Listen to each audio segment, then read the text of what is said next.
तो welcome friends, welcome to new concept. Okay, आज हम टॉपलिंग की बात करेंगे। हाँ,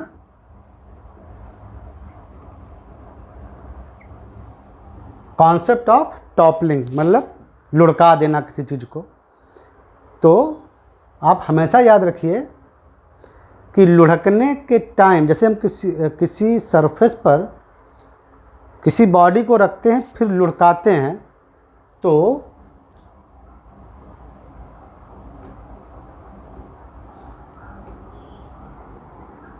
ये सरफेस है, ध्यान दीजिए।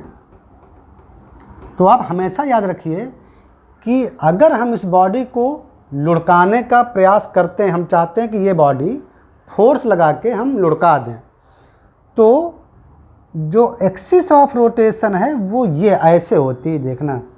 क्योंकि ये जो होल बॉडी है ये सरफेस पर लुढ़क रही है, तो ये पूरी बॉडी कुछ ऐसे घूमना चाहती है। इस पॉइंट के ये जो पॉइंट देख रहे हो ना, ये पॉइंट जहाँ पर ये टच कर रहा है, तो इस पॉइंट है, इस पॉइंट से ये जो पेन है ना, पेन ये, तो इसको मानिए आप axis of rotation.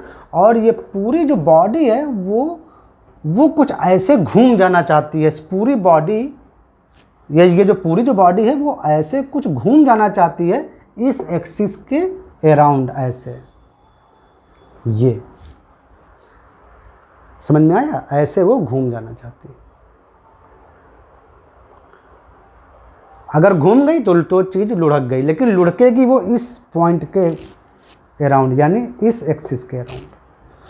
Rotational axis यहाँ कहीं नहीं है, यहाँ पे है। पूरी बॉडी जो है वो ऐसे घूम जाना चाहती है, मतलब ऐसे। अब ये लुढ़कना कैसे होता है, इसको कैसे एनालाइज करते हैं, कुछ मत करो। देखो, ये सरफेस पर छू रहा है तो कोई एक रिएक्शन होगी। हाँ, इस बॉडी पर मान लो R1, R मान लो। ओके, अब इस पूरे सरफेस को ऐसे मिटा दो।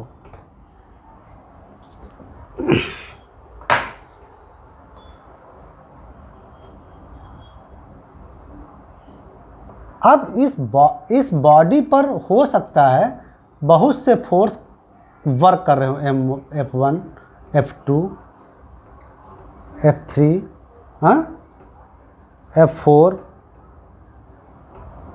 ऐसे ही उसका वेट, जहाँ पर उसका सेंटर ऑफ ग्रेविटी होगा, यानी सेंटर ऑफ मास होगा, तो उसका ऐसे वेट काम कर रहा होगा। उस पर बहुत से फोर्स काम कर रहे होंगे, बहुत से फोर्स काम कर रहे होंगे। तो क्या करो, इसी पॉइंट को लो, इसी पॉइंट को लो, ठीक है। ये कब लुढ़केगा? जब नेट, अगर हम इधर लुढ़काना चाहते हैं तो ये तब लुढ़केगा जब इस साइड का, मतलब इस ओर, या आप कह लो राइट साइड, अगर इधर मान लो तुम राइट साइड ले लो, राइट हैंड है ना मेरा, तो जब राइट साइड की ओर सारे मोमेंट, फोर्स के मोमेंट, जानते हैं ना, मोमेंट मतलब मोमेंट क्या होता है? फोर्स का मोमेंट, या टॉर्क कह लो, फोर्स द्वारा generated. R cross F means force, और जहाँ से मेजर कर रहे हैं वहाँ से दूरी, परपेंडिकुलर दूरी, है ना, यही है ना फोर्स का मोमेंट। तो फोर्स का इस ओर के सारे मोमेंट जब ग्रेटर देन हो जाएंगे इस ओर के सारे मोमेंट से, तो क्या करना है, रोटेटिंग पॉइंट के अबाउट सारे फोर्स के टॉर्क इस ओर निकालो, यानी मोमेंट, सारे फोर्स के मोमेंट इस ओर निकालो, और जैसे है ना, और इस ओर के निकालो। और अगर इस ओर का ज़्यादा आ गया टॉर्क लेफ्ट साइड से, तो ये लुढ़क जाएगा उस ओर। और अगर इधर का ज़्यादा आ गया तो ये इधर की ओर लुढ़केगा। मतलब जिस ओर का मोमेंट ज़्यादा आएगा टोटल, तो वो क्या होगा, वो उस ओर लुढ़क जाएगा। याद रखना moment is a vector quantity, तो आपको मोमेंट की डायरेक्शन भी लेनी है। आर क्रॉस एफ होता है रियल में। ज़्यादातर जैसे आपसे पूछा जाए कि F2 फोर्स का इस पॉइंट के अबाउट मोमेंट निकालो, तो क्या करेंगे आप, इसकी लाइन ऑफ एक्शन ऐसे कर देंगे और यहाँ से इस पर परपेंडिकुलर मान लो डाल देते हैं यहाँ से, तो ये परपेंडिकुलर डाला तो इस फोर्स का मोमेंट क्या आएगा, ये फोर्स यानी F2 और यहाँ से यहाँ तक परपेंडिकुलर डिस्टेंस। लेकिन इसकी डायरेक्शन भी है। कौन सी डायरेक्शन है, वो डायरेक्शन आर क्रॉस एफ है। जनरली हम लोग ये वाला राइट हैंड लेते हैं, ये जो फिंगर है ना इनको स्ट्रेट करते हैं और फिंगर की ओर फोर्स लगाते हैं ऐसे, हाँ, ये फिंगर की ओर फोर्स हो गया और ये जो इतना जो पार्ट है कलाई से लेके यहाँ तक, इसको पोजीशन की ओर, मतलब ये परपेंडिकुलर जो डिस्टेंस है ना इस ओर रखते हैं। तो देखो हमने ऐसे रखा, ये पोजीशन यानी डिस्प्लेसमेंट वेक्टर और ये फोर्स वेक्टर। तो ये जो अंगूठा होता है ये दिखाता है टॉर्क की डायरेक्शन। हाँ, तो जैसे आप देख रहे हैं कि ये किधर आएगा, ये फोर्स इधर आया, यहाँ से इस पर परपेंडिकुलर डाला तो फोर्स की ओर ये और ये पोजीशन की ओर, तो यानी इसकी भी डायरेक्शन यही आ रही है।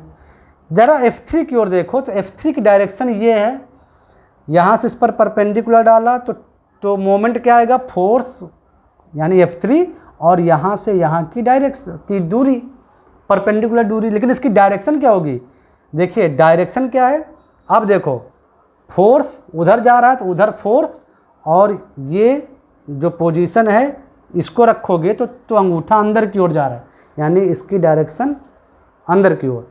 तो ये डायरेक्शन भी ध्यान में रखते हैं। और तब जिस ओर का जो मोमेंट, टोटल मोमेंट, हर टाइप के फोर्स का निकालेंगे, बॉडी पर लगने वाले हर टाइप के फोर्स का मोमेंट, फिर जिस ओर का ज़्यादा आएगा वो बॉडी उस ओर टॉपल करेगी। उस बॉडी पर हो सकता है फ्रिक्शन फोर्स काम कर रहा हो, बहुत डिफरेंट टाइप के फोर्स काम कर रहे हो, ग्रेविटेशनल फोर्स काम कर रहा हो, बहुत सारी रिएक्शंस काम कर रही हो, मतलब अदर जगह पर बहुत सी रिएक्शन हो। ज़रूरी नहीं है कि वो फर्श पर ही रखा हो, किसी दीवार से भी टच हो सकता है, साइड से फ्रिक्शन मार रहा है। तो सारे बॉडी पर लगने वाले सारे फोर्स पहले निकालो, बॉडी पर लगने वाले सारे फोर्स, बॉडी पर, याद रखना बॉडी पर, फिर उसका रोटेशनल एक्सिस के अराउंड हर फोर्स का मोमेंट निकालो। अगर मोमेंट निकालना मतलब टॉर्क जैसा ही है और क्रॉस एफ है ना, फिर वो मोमेंट देखो कि किस साइड में ज़्यादा है, रोटेशनल एक्सिस के इस साइड ज़्यादा है या इस साइड ज़्यादा है। जिस साइड ज़्यादा होगा बॉडी उस ओर टॉपल करेगी। ठीक है, जैसे यहाँ हम इस साइड की ओर फोर्स लगा रहे थे, तो अगर ये ज़्यादा आएगा तो फोर्स तो टॉपल करेगा, अगर इसका अमाउंट ज़्यादा होगा तो हम टॉपल नहीं कर पाएंगे। तो this is the simple logic to understand the toppling, nothing complicated ना, कुछ भी कॉम्प्लिकेटेड नहीं है, बिल्कुल सिंपल सी बात है ना। तो मिलते हैं नेक्स्ट एपिसोड में। ठीक है, अगर आपको पसंद आए तो लाइक कीजिए, सब्सक्राइब कीजिए, ना पसंद आए तो डिसलाइक कीजिए। ठीक है, मिलते हैं नेक्स्ट एपिसोड।